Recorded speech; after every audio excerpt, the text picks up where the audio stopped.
This is Group 2-5, Drew Christopherson, Katie Bankhead, Rowan Cutler and Ken Broadbent presenting on Heartbleed.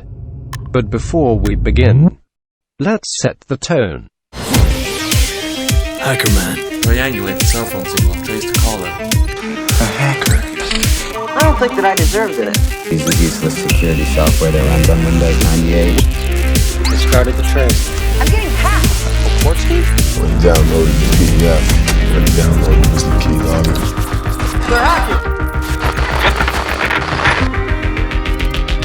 He's the most powerful hacker of all time.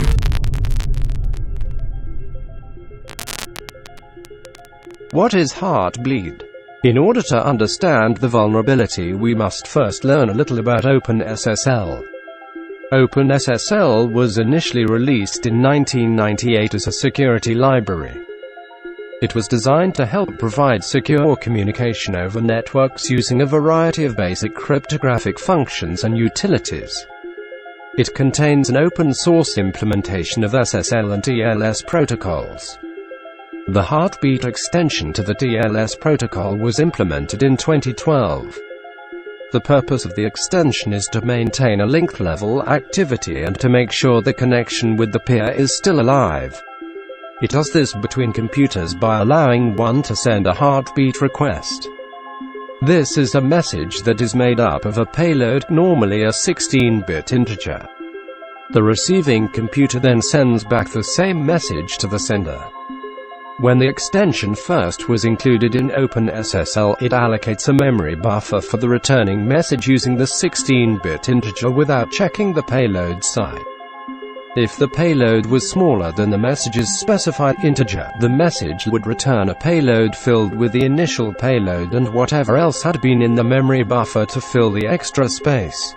Heartbleed takes advantage of this vulnerability by sending a heartbeat request with a specified payload length longer than the payload, usually 65 kilobytes with an 8-bit payload. They then receive 65 kilobytes minus 8 bits in return from the sending computer's memory buffer, which can include all kinds of data, including private keys. Heartbleed enabled fraudulent actors to steal snippets of data, which most of the time was meaningless. However, every once in a while, the heartbeat response payload would contain sensitive information, such as username and passwords, previous requests, or even security certificates.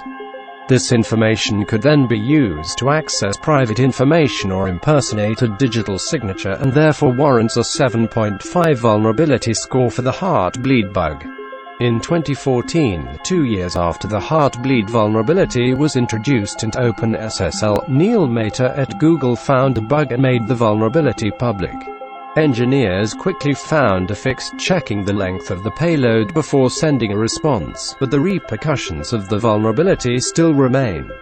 To protect against the bug, OpenSSL must be updated manually to a version after the 2014 patch.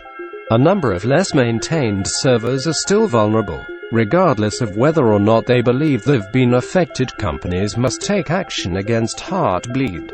Because the majority of websites are running on servers using OpenSSL, virtually all companies have been affected directly or indirectly by the Heartbleed bug.